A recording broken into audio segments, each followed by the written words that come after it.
Mes frères bien-aimés, quelle merveille que cette fête de l'Épiphanie, que ces rois qui débarquent à Bethléem et dont les chameaux chargés d'or, d'encens et de myrrhe s'arrêtent à présent devant le lieu le plus humble de la terre, où le roi des rois, le souverain de tout l'univers, dort à point fermé comme le dernier des bébés.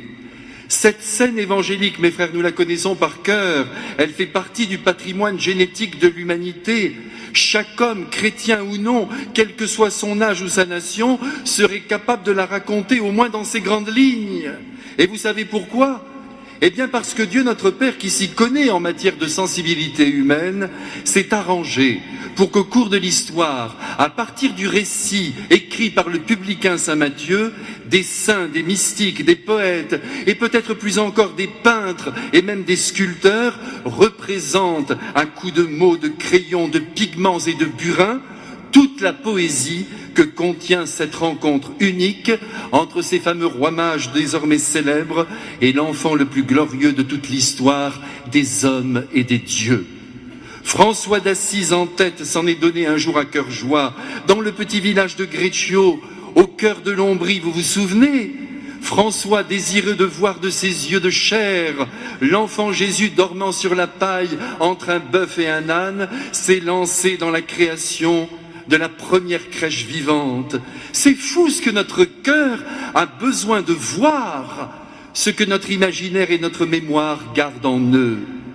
Pour représenter l'astre qui guida les mages, François d'Assise n'hésita pas à faire allumer par dizaines des torches, des cierges, de façon à rendre lumineuse la nuit sainte qui s'annonçait.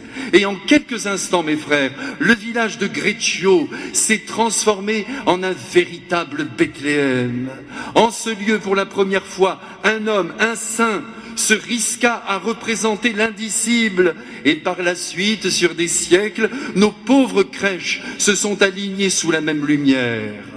Saint François avait parfaitement compris, et c'est l'un de ses apports majeurs, que la vérité, écoutez-moi bien mes frères, la vérité ne passait pas seulement par des concepts, pas seulement, soyons rassurés, mais par le cœur qui ressent, par le cœur qui éprouve, par le cœur qui est touché. Mes frères, regardez par exemple le bon pape François, qui a d'ailleurs choisi le bon prénom. Est-il meilleur que ses prédécesseurs ?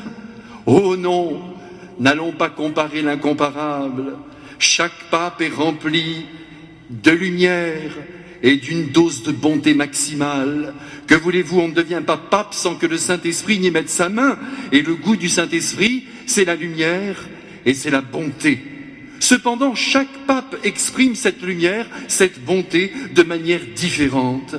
Le pape Pie XII a montré la hauteur de Dieu, Jean XXIII la largeur de Dieu, Paul VI la profondeur de Dieu, Jean-Paul Ier la douceur de Dieu, Jean-Paul II l'universalité de Dieu, Benoît XVI l'esthétique et l'humilité de Dieu, et enfin le pape François montre aujourd'hui la simplicité de Dieu.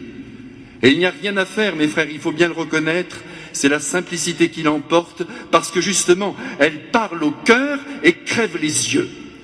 Le pape actuel n'a pas voulu mettre dans son sac à dos de gros volumes de philosophie et de théologie noircis de concepts. Il a choisi délibérément le camp du geste et de la parole rapide comme l'éclair. Le résultat, c'est que le peuple le voit agir et que le peuple le comprend. Le voici qui se baisse pour ramasser le sac d'une dame pour le lui rendre. Le voici qui écrit de sa main quelques mots d'encouragement à une personne lambda. Le voici qui monte la passerelle de l'avion avec son cartable à la main. Le voici qui téléphone à celui-ci, à celle-là, qui assoit sur son trône un enfant turbulent. Tous ces gestes, mes frères bien-aimés, appartiennent à l'ordre de la représentation visuelle, et plus encore à l'ordre du cœur, qui n'a pas son pareil pour graver dans l'esprit humain la vérité de l'Évangile. Ici, nous comprenons, mes frères, que le monde ne pourra devenir chrétien, que la foi ne pourra descendre dans la vie que si elle touche le cœur humain dans ses profondeurs. Et si aujourd'hui l'évangélisation piétine, permettez-moi cette remarque, si les églises se vident, car en bien des lieux elle se vide. Si le christianisme ne semble plus retenir l'attention de la plus grande majorité des hommes, du moins dans notre vieil Occident, ce n'est pas seulement parce que la société se laïcise, que le pouvoir politique n'en a que faire de la voix des catholiques sauf au moment des élections, ou parce que le consumérisme volerait à Dieu ses enfants. Non! Ce ne sont pas les seules raisons qui travaillent contre le développement de la foi dans les consciences. Il y en a une autre de raison qui, à mon avis, joue terriblement contre la foi, c'est que celle-ci est devenue un système de pensée, un message, un lieu de discussion, d'échange, une sorte de philosophie que l'on étudie, alors que la foi, il faut l'éprouver. Il faut que le cœur soit touché pour que la foi vienne s'y loger, qu'on se le dise. Et pour toucher le cœur et le bouleverser, rien ne vaut la représentation visuelle, la force des symboles, la présence de la beauté. C'est là, au fond, toute la grâce de la crèche. Nos Eucharisties doivent être, elles aussi, époustouflantes de beauté. Octave Mirbeau, dont on ne parle plus beaucoup, qui était un anticlérical fini et un athée de première, mais un génie littéraire et, avouons-le, un homme de grand cœur, a dit un jour ceci: « Si pauvre qu'il soit, un homme ne se nourrit pas seulement de pain, il a droit, comme les riches, à la beauté. » Cette vérité, mes frères bien-aimés, il ne faut surtout pas la perdre de vue. L'homme est fabriqué pour la beauté, nous avons été créés pour elle, et elle nous va comme un gant. Les cerveaux sur pattes sont dangereux.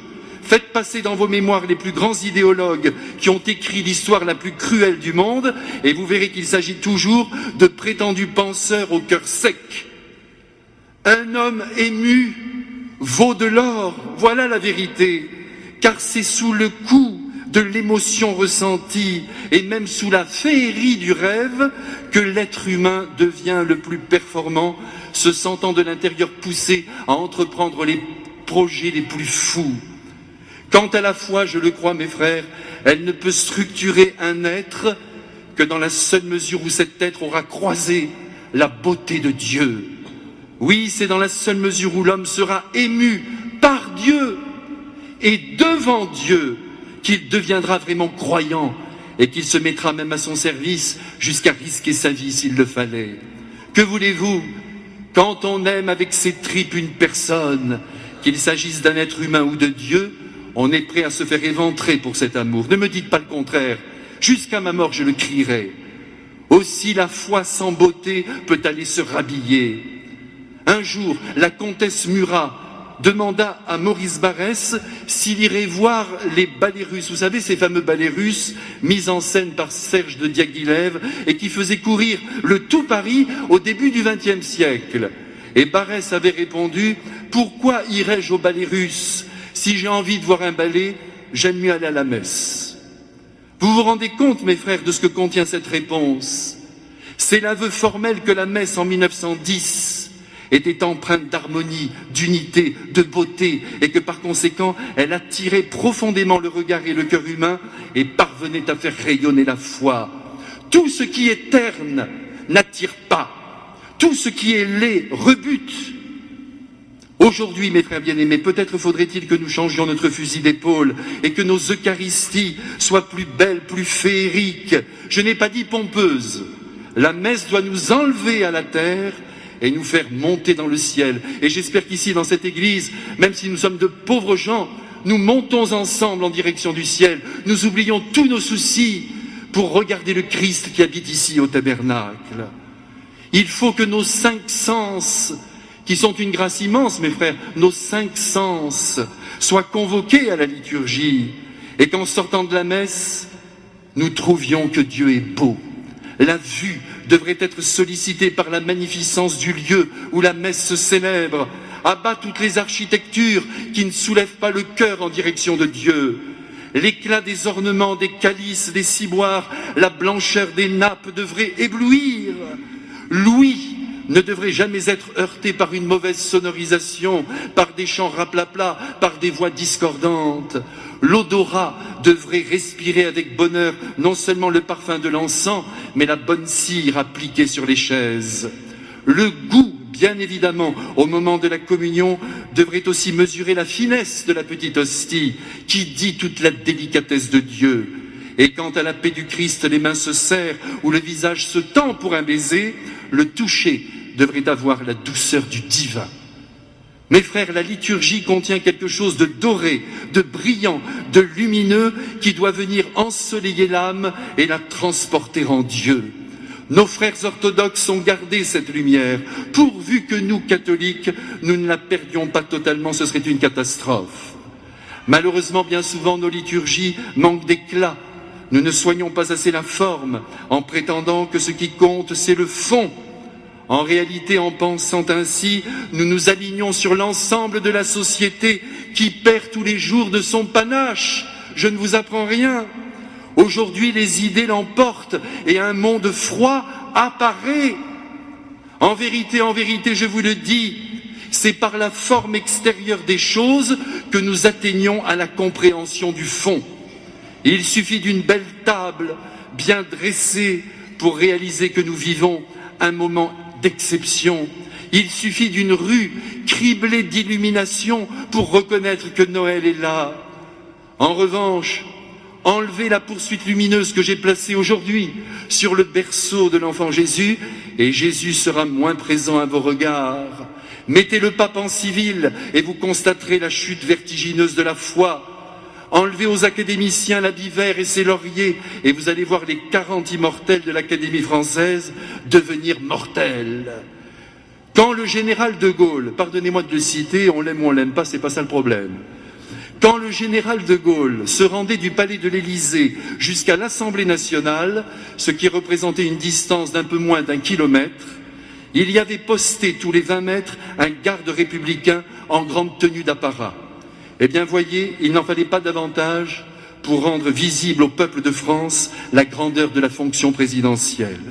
À force de simplifier sa monture, on finit par ne plus respecter le cheval. Voilà la vérité.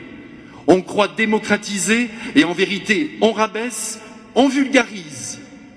Mes frères, la forme est essentielle. Permettez-moi de le redire en ce jour, alors que je contemple les mages et leur suite. Et puis entre nous, il n'y a pas que les idées qui comptent. Nous avons une sensibilité qui est appelée à vibrer et qui doit donc être nourrie. Lorsque nous aimons un être, j'y reviens, nous l'aimons tout entier, avec notre corps, avec notre âme.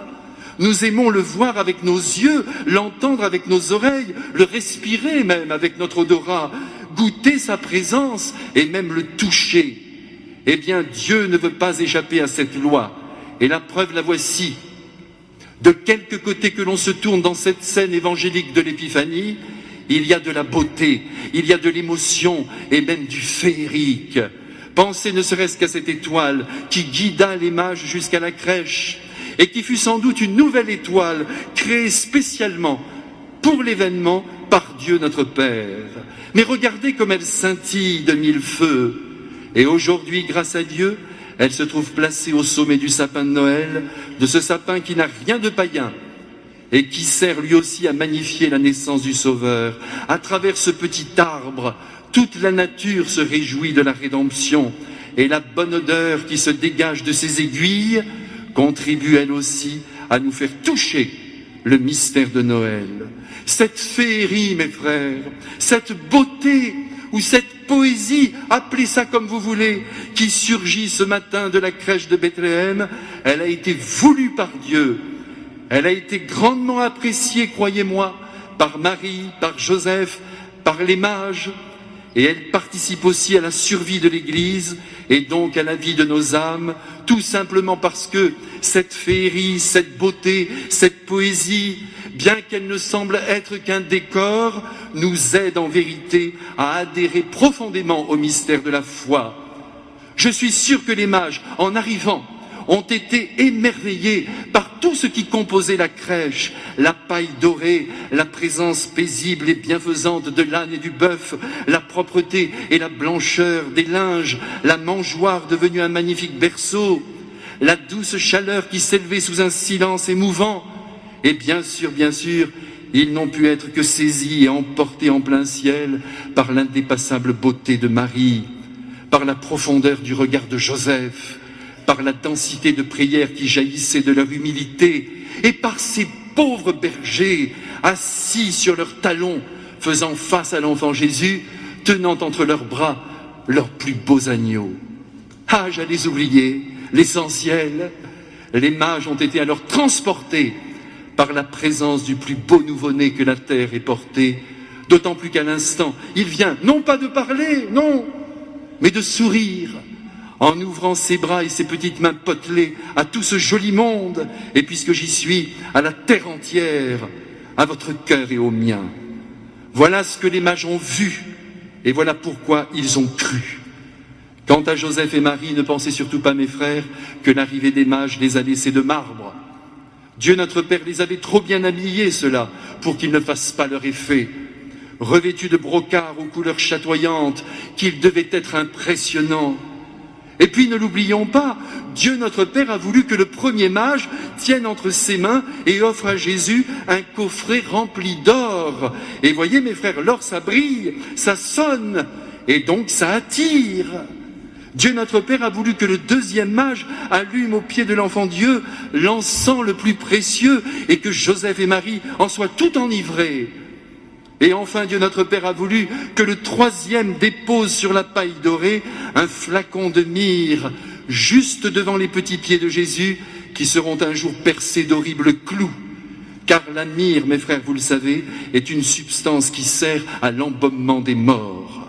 En apercevant cette fiole, Marie a dû trembler, encore une émotion qui l'a fait passer sans attendre dans le cœur du mystère. Eh bien, nous aussi, mes frères, nous avons besoin de passer dans le mystère de la foi, c'est-à-dire que nous devons entrer dans le mystère du surnaturel, de l'illogique et de l'inattendu. Et c'est pourquoi nous avons besoin de féerie, de poésie, de beauté. Les rois mages existent et sont venus ce matin dans cette église pour nous le redire. Allez mes frères, assez parlé, le Christ va maintenant venir sur l'autel, enivrons-nous de sa beauté. Et quand tout à l'heure nous aurons quitté cette église, à la maison, et même partout où nous irons, je vous en supplie, créons de la beauté, de la poésie, de la féerie pour le bonheur de l'homme qui en a tant besoin. Amen.